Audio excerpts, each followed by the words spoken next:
Hello friends, and welcome to the Hanged Man in the Moon. If this is your first time here, welcome. Thank you for coming. I'm pleased to meet you. If you've been here before, thank you for returning. I'm truly honored. Friends, it's very late at night, so I have to be a little bit quiet, so turn the volume up, okay? This is probably the loudest I'm going to be able to get right now, but I wanted to do this video because it's the end of the day. And what kind of a video is it? Well, if you are new here, let me tell you that this is my mini-series. I call it a mini-series, in which I do a deep dive into a very unique and a beautiful deck called the Tarot of the Holy Light by Christine Payne-Towler. And this is a deck that's very different from perhaps the decks that you're used to or the decks that I was reared and weaned on. The Golden Dawn based decks, the RWS, the Smith-Waite, or the Thoth deck, the Harris Crowley, and all the iterations and recreations and reframings of those Golden Dawn system decks. And this is a deck that was based on the Christine Payne-Towler, the creator's deep, wise, and creative research into what is called the Continental Tarot system, which predates the Golden Dawn and is the esoterica surrounding the use of Tarot de Marseille, the Etea deck, the Picard, etc. Worth, it can be combined with that. French, Spanish traditions mostly, and Italian would be added in there as well. So it's a very different system, but I'm very used to RWS based and Thoth based decks. So what do? I draw a card every day, and I look at the card and I allow those thoughts, those memories surrounding the similar card from the RWS or Thoth decks to arise, and I acknowledge those so that I can disengage them from the image that I'm looking at, so that I can really confront this image as cleanly, as purely as it is presenting to me. And then to help me unpack that image a little bit more, I use an RWS-based deck called the Lightseer's Tarot, and I do a 3-card spread. First card is the obstacle. The second card is sometimes the first card is the obstacle. The first card is the significance. The second card is the obstacle. The third card is the advice. Significance, obstacle, advice. Typically 3-card spread. And then I live my day. At the end of the day, I pull out my guidebook. Just lost my place marker. And see what the creator intended the card to signify, and see how those significances manifested for me during the day or did not. And so that's what we're doing. And let me find my place again here before I continue. There we are. Okay, so the card I drew today was, perhaps not surprisingly, it shouldn't have been surprising. The card that I drew for myself today was the Star card, especially considering the comment that the creator, Christine Payne-Towler, left on my video from yesterday. This card should have been a no-brainer. The Star card, traditionally is not what I'm about to tell you. My experience with the RWS system brings up ideas of hope, finding your direction in life, following your North Star. It's after the tower, so after all that disruption, it's the rebirth, the beginning of healing after a lot of trauma. Those things that come to mind. And I'm not saying that this card is completely opposed to those ideas. Some of that is woven in here as well, but there are differences. And we'll get to those differences in a little while. So I look at this card, and we see what we would normally see in the Marseille deck or a deck drawn by Pamela Coleman Smith. We got the stars up here in the sky, the same number. We got the bird and the tree. In other decks, it's sometimes an ibis. I've later discovered that I knew this was not an ibis, but I later discovered that this is a stork. And we've got the female presenting figure touching water, but pouring water from two jugs, sometimes one on land, one on water, but here both in water, right? And and I also noticed this caduceus, this symbol of Mercury, which is appropriate because the association for this card is Mercury. I'm sorry, is Mercury, yes. So when I thought of this card, I remember those RWS and Thoth Crowley significances, and as I was disassociating from that, I really honed in on that Mercury thing, and I thought, okay, Mercury, communication, quick, messenger, sends messages, maybe a little bit of healing going on, pupil to Jupiter, pair to Jupiter. There's a little bit of a relationship there between Jupiter and Mercury, right?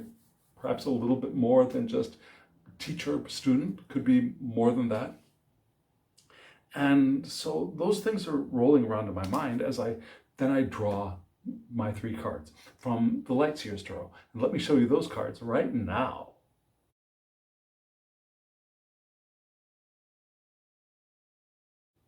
A lot of water. And the opposition card is fire, right? What did we have?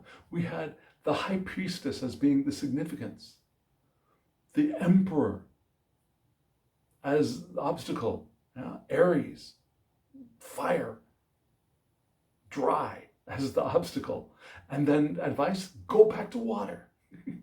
The Queen of Pentacles, the Queen of Cups, the Queen of Cups. It seemed like a total no-brainer to me. So, I don't know if you were around yesterday. I hope you were around yesterday. But when I was showing this card yesterday, I was remembering I thought it was this card, but in another card, that the female figure's eyes were both closed and open at the same time. And I thought that it had been this card, but it's not. And then I said, maybe it's the High Priestess card. And yes, it is. It was the High Priestess card. Can you see that? Can you see her eyes? It's kind of dark in here. But her eyes, especially if you look at this eye over here, you can see that the eyes are closed. The eyelashes show the eye closed. But can you also see the eye through the eyelid? I mean, the whole deck is beautiful and amazing and full of rich meaning and symbols, and the art is also wonderful to read with. But yeah, so eyes both closed and open at the same time. And we see the runes. I've showed this card in this series before. The runes there in the background. We see this red light and the white light, bursts of white light coming up from the crown chakra and coming down off of her head. And we know that the High Priestess is highly connected to water. And it looks like her head has just broken the water, right? This looks like the surface of the water, maybe ripples coming down. So High Priestess, what's the significance for the star card is that water, the intuition, the inner wisdom, the unconscious knowledge, the soul, perhaps for me, the anima, arising and being seen and being acknowledged. A lot of people see the High Priestess as a kind of guardian or a person who stands between you and this ocean of wisdom. I've never seen the High Priestess that way. Neither is the one blocking you from having access or blocking you from being able to see, but the one who is there to guide you. Kind of like a hippocamp. Anyways, the guide. Not hippocampus, that's something else. But the guide and the connection. Also, one of my own self-images is as a High Priestess myself. So there we go. The obstacle seemed really clear. The obstacle for a high priestess could definitely be the emperor needing to control, needing to shape matter, because the high priestess isn't interested in shaping matter. The high priestess is interested in wisdom, knowledge, understanding. The emperor is the one who wants to control and go out there and make things, and do things, pick up the hammer and build stuff, right? And get other people to build stuff for him too. Ares, and the king, kind of above the king of kings. So instead of doing that, which would definitely be an obstacle to the high priestess, do this. Be connected to the emotion, be connected to the unconscious, be connected and flow it, and be the ecstatic pose of this queen was very striking to me today. Now the ecstasy of that high priestess state, now the ecstatic connection to soul and spirit, and flowing that, not only within self, but out into the world as well. So all of those things, this beautiful, beautiful reading came to me this morning, which was kind of cool after my struggling with the reversed Ace of Pentacles yesterday. So I lived my day. And at the end of the day, I pulled out the book. And let me read you about the star, as intended by the Creator. In the star, we see the newly awakened soul, freshly in possession of the purified astral body, beginning to explore the new heaven and earth that are revealed all around. Yeah? So this figure is reborn in purity and exploring all that is presented to them. Let's say them. Here we go, going forward. Where does this sentence begin? It begins with here. The enlightened soul is shown dispensing the moonlight of Sophia, which is the terrestrial waters. Let me try that again. The enlightened soul is shown dispensing the moonlight of Sophia, which the terrestrial waters will circulate throughout the earth. So it's feeding the material plane. It's kind of like I was saying about this. These waters are not only within the high queeness, the queen of water, of cups, the high priestess, queen of cups, the queen of cups. The water is not only for the queen flows the water out into the world. Now that the soul is finally disentangled from the illusions and delusions, the star reveals what the ego would never be able to find on its own. So after the devil, after the tower, after all that disruption, right? The soul is finally disentangled, and it reveals what that ego, which is now disrupted and is now cracked open, would not be able to see. So that tower was very important. Was evolutionary. That's what I was trying to say. Of course, important. Was evolutionary. Now, this is a long one. In the eternal moment, the virgin immortal spirit stands forth from the bindings of time-space. Historically, the star figure, who is sometimes an angel, has the same two solar-lunar vessels in hand that we first witnessed in Trump 14, temperance, which is something that always, those two cards always remind me of each other. Temperance, well, let me continue reading. Temperance assembles the tincture or the alchemical medicine. Right, temperance, the liquid going between the two jugs, is assembling the tincture, the medicine.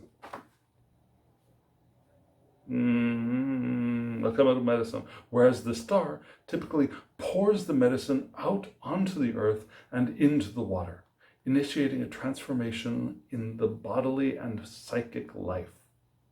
So, transformation of one's own body and psychic life, but also as we become the change we want to see in the world, right? It's poorly attributed to Gandhi, but true nonetheless. The more we change, the more we have an effect on the world around us. Our health and improvement in health and our growth in awakening awakens those around us. This trump shows the soul working its way towards a true healing of the wounds caused by its incarnations, achieving the reintegration of the personal heart with the immortal soul. Yeah? The personal heart of the now, of this life, with the immortal, the eternal being that we are, having this human experience. And that is the language that I prefer to use. I don't like things like my higher self, my inner self. All of that comparison doesn't exist in the non-physical. Those are all physical, earthly plane descriptions of things. I'm higher, you're lower, I'm far, you're close. All of that stuff, it has no meaning when we're outside of the boundaries of the physical. So that self is neither higher, nor inner, nor outer, nor lower, nor unconscious, nor superconscious. That self is just all there is, everywhere. It's everywhere. It's very clearly focused here, but it's everywhere. And so I prefer the eternal self, the unborn, undying self. And it's that self which now can now be integrated with this human experiencing heart. It says right here, the heart. Okay, so moving on. Now, remember I said the bird is not an ibis, but a stork? The stork is the soul's guardian, guide to the future evolution of Mercury up the planes of consciousness. Spirit sends the stork to Mercury for a protector and a recompense for having outgrown ordinary reality and the preoccupations of her own kind. So, that bird that is here with the star is that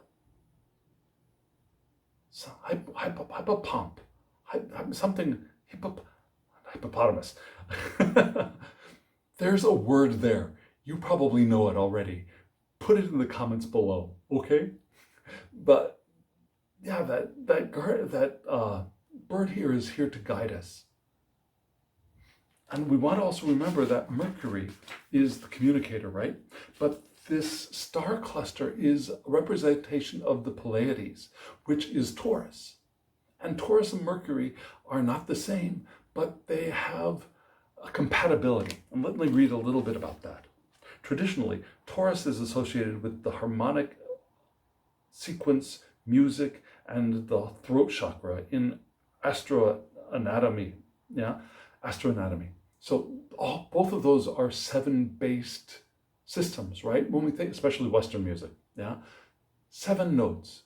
The 8th one is the beginning of another sequence of another octave, right? 1, do, re, mi, fa, sol, la, ti. And then we go back to do again, right? So it's actually 7 distinct notes. Colors. When we think of the rainbow traditionally is 7 colors. Yeah? Red. I'll just use the most common names. Red, orange, yellow, green, blue, indigo, violet. 7 colors. 7, 7. Okay, so Mercury, of course, is associated with speech, tone, note, and word. When we realize how important this combination of ideas is for motivating invisible energies into manifestation, these remarks take on extra weight and poignancy. So we've got this extra thing of intention. For me, that's what I would call it, intention, living life intentionally. The intentional life is speaking things into existence, and it's that energy of the spoken word, of the the visualized in full living color spectrum of colors. It's that energy that places things out into the physical world for us to move in the direction of. And for those of you who are also interested in the law of attraction, for those things to come into our experience. So we've got all of that in this card. Yeah? We've got that sense of healing self-heal and healing the world, or healing at least our environment. We've got the sense of this guide being available to us, that we the immortal, the eternal self, and the personal, in this time, space, physical body self, integrating again, evolving. All of those wonderful, wonderful ideas. And again, communication. So, my day today was good, normal. And I woke up a little earlier than expected, and had a good morning, had a little breakfast, watched a little bit of TV, made lunch, washed the dishes, went to volunteer at the library. Now this is where things get interesting. Remember how I said I was like focusing on Mercury, communication. Part of my job while working in the library, in addition to checking in and checking out books at the front counter, is to interact with the children as much as possible in English. And we've got this little English quiz. The children do the quiz. We help them succeed where they have trouble. So almost everybody succeeds if they attempt it, because we make them succeed. We work them through to their success. And then they get a prize they get to choose either a pencil with a little animal figure drawn on it, or a ballpoint pen, one of 3 ballpoint pens. And so, long story interminable, today there were more children interested in interacting in that way than there have been in a long time. So I really felt that flow of communication today. And a healing kind of communication as well. Then after work, I came home, had dinner. I made, what do we call that? Shower gel. I make my own shower gel. Made my own shower gel, got ready for tomorrow's breakfast. This, that, and the other thing. And so here I am now. So that communication bit was cool, was nice. And I really felt that manifest for me today. But also that idea of hope and of healing, that's not going to happen in one day. But this is a process, right? And we can see that process is revealing itself through the cards day to day as they have been drawn, including yesterday with the reversed Ace of Coins, the Ace of Discs. So I think this is really fascinating. This is really interesting. I'm very interested to see where this is going. And this card reveals itself not in language so much, but in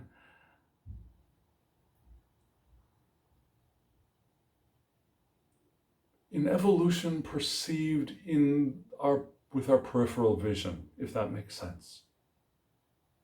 The wisdom of not the Pope, what do we call it in RWS? The Hierophant. The wisdom of the Hierophant is very clear, it's very obvious, it's verbal, it's books, it's traditions.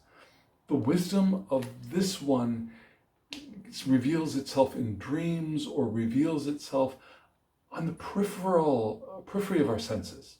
It's not the object, it's not the word so much. I mean, sometimes it does. Sometimes there are synchronicities and things click, click, click, and it's revealed, but not always. And so things are clearly happening. And I think I was fairly successful today of doing this and not falling into this. So I would say successful day for me. What do you think? Let me know, friends. If you're still here, hit the thumbs up button. I've told you why. It helps the channel. So please, if you can, do that. And subscribe if you haven't subscribed. Hit the alarm bell just so you get notifications when I upload these videos and I continue uploading videos. And comment below. I'd love to hear from you. If you want a reading, I can give you a reading, any kind of reading you want. And I know that I do this, I show happy, I show positivity, and I know that not everybody feels that. And so one of the things that I think tarot does for us is allows us to discover ways. Yes, it can show us where we've screwed up, but it can also show us how we can heal and where we can heal and the direction that will help us to discover the truth of who we are, which is a joyful, loving being. And tarot is a wonderful, tarot and oracle and all these other cartomatic systems are avenues, are ways for us to reveal the truth of who we are as enlightened beings in these physical bodies. And you are an enlightened being in that physical body. And if you want a little help, and I'm not saying like, oh, you poor thing, you need help. That's not what I'm saying. Interacting is helpful for both you and me. And that's part of that interaction can be a reading. And I think growth can happen in that way for both you and me. So, my spiel. And friends now. Oh, so if you want to, my email address is below. Shoot me an email. We can set up a reading for you, however you want it to happen. Whether you want it to be live, online, whether you just want a video, whether you just want a picture and a little bit of a description, whatever you want. Okay? So, friends, now, as always, I wish you love, joy, well-being, and pure awareness. Thank you.